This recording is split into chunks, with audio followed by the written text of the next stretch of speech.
नमस्कार। आकाशवाणी जयपुर अजमेर से प्रस्तुत हैं प्रादेशिक समाचार।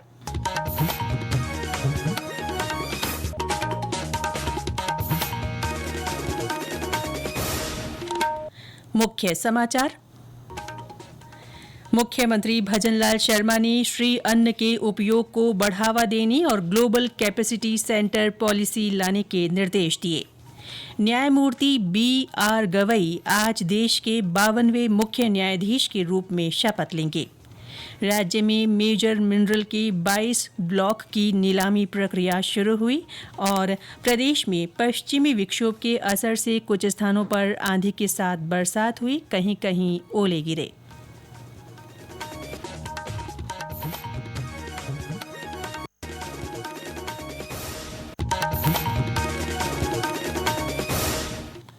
समाचारों के साथ मैं रितिका गुप्ता और अब समाचार विस्तार से। मुख्यमंत्री भजनलाल शर्मा ने वर्ष 2025-2026 की बजट घोषणाओं के क्रियान्वयन के संबंध में समीक्षा बैठक की। कल मुख्यमंत्री निवास पर हुई बैठक में कई अहम फैसले लिए गए। इनमें श्री अन्न के उपयोग को बढ़ावा देने के लिए इसे सरकारी आयोजनों में शामिल करना, चिकित्सा महाविद्यालयों और संस्थानों में हॉस्पिटल मैनेजर का पद सृजित करने और निवेश बढ़ाने के उद्देश्य से ग्लोबल कैपेसिटी सेंटर पॉलिसी लाने जैसे निर्णय शामिल रहे। एक रिपोर्ट।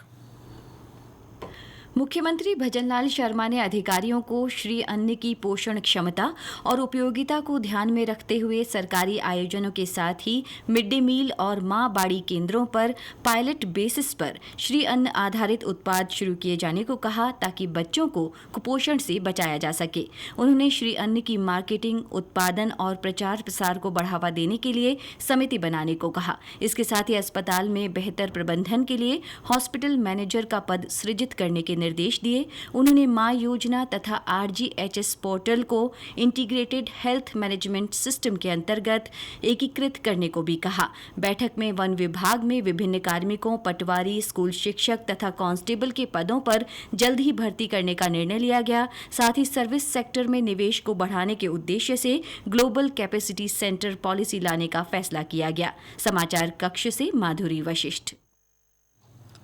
मुख्यमंत्री ने कल ही राइजिंग राजस्थान समिट के तहत हुए विभिन्न MOU के क्रियान्वयन की समीक्षा की। इनमें पर्यटन, चिकित्सा शिक्षा, चिकित्सा और स्वास्थ्य, वस्त्र तथा परिधान, ऑटोमोबाइल और इलेक्ट्रिक व्हीकल क्षेत्र में हुए MOU शामिल रहे। विदेश मंत्रालय ने कहा है कि केंद्र शासित प्रदेश जम्मू कश्मीर से जुड़े किसी भी मुद्दे पर भारत का रुख लंबे समय से कायम है। नई दिल्ली में संवाददाता सम्मेलन में एक सवाल के जवाब में विदेश मंत्रालय के प्रवक्ता रणधीर जायसवाल ने कहा कि इस मामले पर भारत की नीति में कोई बदलाव नहीं आया है। हमारा लंबे अरसे से यही राष्ट्रीय पक्ष रहा है कि भारतीय केंद्र शासित प्रदेश जम्मू और कश्मीर से संबंधित किसी भी मुद्दे को भारत और पाकिस्तान को द्विपक्षीय तरीके से ही हल करना है। इस रीति में कोई बदलाव नहीं हुआ है। जैसा कि आप जानते हैं, लंबित मामला केवल पाकिस्तान द्वारा अवैध रूप से कब्जा किए गए भारतीय क्षेत्र को खाली करने का है। सिंधु जल संधि पर पूछे गए सवाल के जवाब में विदेश मंत्रालय के प्रवक्ता ने कहा कि अब सुरक्षा मामलों की कैबिनेट समिति के निर्णय के अनुसार भारत इस संधि को तब तक स्थगित रखेगा जब तक पाकिस्तान सीमा पार आतंकवाद को अपना समर्थन देना बंद नहीं करता। एक अन्य सवाल के जवाब में श्री जायसवाल ने कहा कि उभरते सैन्य हालात पर भारत और अमेरिका के नेताओं के बीच कोई चर्चा नहीं हुई। श्री जायसवाल ने कहा कि भारत का मजबूत रुख है कि वह परमाणु ब्लैकमेल के आगे नहीं झुकेगा और न ही इसका हवाला देकर सीमा पार आतंकवाद को संचालित होने देगा। न्यायमूर्ति भूषण रामकृष्ण गवई आज देश के 52वें मुख्य न्यायाधीश के रूप में शपथ लेंगे। राष्ट्रपति द्रौपदी मुर्मू राष्ट्रपति भवन में एक विशेष समारोह में उन्हें शपथ दिलाएंगी। न्यायमूर्ति B.R. गवई न्यायमूर्ति संजीव खन्ना का स्थान लेंगे, जो कल सेवानिवृत्त हो गए। ये समाचार आकाशवाणी जयपुर अजमेर से प्रसारित किए जा रहे हैं। प्रादेशिक समाचार बुलेटिन आप हमारे एक्स हैंडल @AIRnews_जयपुर, YouTube channel Rajasthan AIR news और फेसबुक AIR न्यूज राजस्थान पर भी सुन सकते हैं। साथ ही आप हमारी वेबसाइट newsonair.gov.in पर भी समाचार सुन सकते हैं और संबंधित फोटो तथा वीडियो देख सकते हैं। प्रधानमंत्री नरेंद्र मोदी ने टीबी यानी क्षय रोग उन्मूलन की भारत की प्रतिबद्धता स्पष्ट करते हुए प्रभावी रणनीतियों पर बल दिया है। उन्होंने तपेदिक की शीघ्र पहचान और सफल उपचार की दिशा में पिछले वर्ष हुई प्रगति की सराहना की। प्रधानमंत्री ने कल राष्ट्रीय टीबी उन्मूलन कार्यक्रम की समीक्षा बैठक की अध्यक्षता करते हुए अधिक संक्रमण वाले जिलों में हाल में संपन्न 100 दिन के टीबी मुक्त भारत अभियान की भी समीक्षा की। अभियान के दौरान संक्रमण की आशंका वाले लगभग 13 करोड़ लोगों की जांच की गई। इनमें 7,19,000 लोगों में संक्रमण की पुष्टि हुई, जिनमें 2,85,000 लोगों में संक्रमण के लक्षण नहीं थे। 1 लाख से अधिक नए निक्षय मित्र इस अभियान में शामिल हुए। ये जन भागीदारी का उत्कृष्ट प्रमाण है। राज्य में मेजर मिनरल के 22 ब्लॉक की नीलामी प्रक्रिया शुरू कर दी गई है। खान और भू विज्ञान विभाग के प्रमुख सचिव टी रविकांत ने बताया कि नीलामी के लिए 21 मई तक निविदाएं आमंत्रित की गई हैं। 22 ब्लॉकों में से 14 माइनिंग लीज और 8 कंपोजिट लाइसेंस ब्लॉकों की नीलामी के लिए 16 अप्रैल को निविदा सूचना जारी की गई थी। वहीं वाणिज्यिक कर विभाग की प्रवर्तन शाखा की ओर से जब्त की गई परचून सामग्री की सार्वजनिक नीलामी 21 मई को होगी। ये नीलामी पहले आज यानी 14 मई को होनी थी।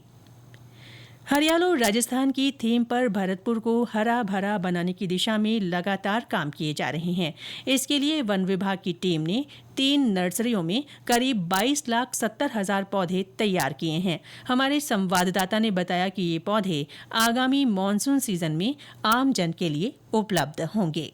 वन विभाग की टीम ने 3 नर्सरियों में करीब 22,70,000 पौधे तैयार किए हैं, जिन्हें भरतपुर व डीग जिले में वितरित किया जाएगा, जिससे पर्यावरण में सुधार हो सके। मानसून सीजन में कदम के पौधों का वितरण प्राथमिकता से किया जाएगा। इसके अलावा नीम, शीशम, जामुन, इमली, खिजड़ी, अशोक सरीखी सहित ऑक्सीजन देने वाले पौधे भी वितरित किए जाएंगे। बाजार की कीमत से 25% सस्ते में इन पौधों का वितरण किया जाएगा। इसके लिए वेबसाइट भी बनाई गई है। शिव कुमार वशिष्ठ, आकाशवाणी समाचार, भरतपुर।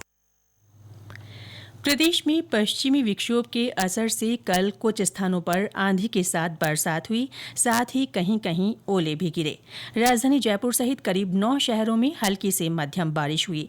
जयपुर में कई स्थानों और भीलवाड़ा तथा सीकर में चने के आकार के ओले गिरे। वहीं पश्चिमी इलाकों में भीषण गर्मी का प्रकोप रहा। 43 डिग्री सेल्सियस के साथ बीकानेर सबसे गर्म स्थान रहा। मौसम विभाग के अनुसार आज कोटा, उदयपुर, जयपुर और भरतपुर संभाग में कहीं कहीं आंधी के साथ बारिश हो सकती है। कल से आंधी बारिश की गतिविधियों में कमी आने और तापमान में बढ़ोतरी की संभावना है। सरकार ने 23 सितंबर को आधिकारिक रूप से आयुर्वेद दिवस घोषित किया है। आयुष मंत्रालय ने बताया कि गजट अधिसूचना के जरिए इसे अधिसूचित कर दिया गया है। पहले आयुर्वेद दिवस धनतेरस के दिन मनाया जाता था। मंत्रालय ने स्पष्ट किया कि अगले दशक में धनतेरस 15 अक्टूबर और 12 नवंबर के बीच अलग अलग तिथियों पर पड़ेगी, जिससे राष्ट्रीय और अंतर्राष्ट्रीय स्तर पर आयुर्वेद दिवस के आयोजनों में परेशानी आएगी। आयुष मंत्रालय ने नागरिकों, स्वास्थ्य कर्मियों, शिक्षण संस्थानों और अंतर्राष्ट्रीय प्रतिभागियों से नई तिथि अपनाने और हर साल 23 सितंबर को आयुर्वेद दिवस आयोजनों में सक्रियता से भाग लेने का आग्रह किया है। प्रधानमंत्री नरेंद्र मोदी 25 मई को आकाशवाणी के मन की बात कार्यक्रम में अपने विचार साझा करेंगे। ये इस मासिक रेडियो कार्यक्रम की 122वीं कड़ी होगी। इसके लिए 23 मई तक श्रोता अपने सुझाव भेज सकते हैं। इन्हें टोल फ्री नंबर 1800-117800 के माध्यम से दिया जा सकता है। वहीं नरेंद्र मोदी ऐप या माई जीओवी ओपन फोरम के जरिए भी सुझाव भेजे जा सकते हैं। ये कार्यक्रम आकाशवाणी और दूरदर्शन के समूचे नेटवर्क पर प्रसारित होगा। और अंत में मुख्य समाचार एक बार फिर। मुख्यमंत्री भजनलाल शर्मा ने श्री अन्न के उपयोग को बढ़ावा देने और ग्लोबल कैपेसिटी सेंटर पॉलिसी लाने के निर्देश दिए। न्यायमूर्ति BR गवई आज देश के 52वें मुख्य न्यायाधीश के रूप में शपथ लेंगे।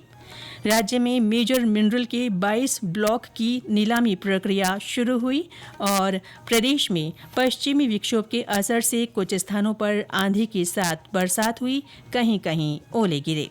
इसके साथ ही प्रादेशिक समाचार बुलेटिन समाप्त हुआ। हमारा अगला बुलेटिन दोपहर 1 बजे प्रसारित होगा। नमस्कार।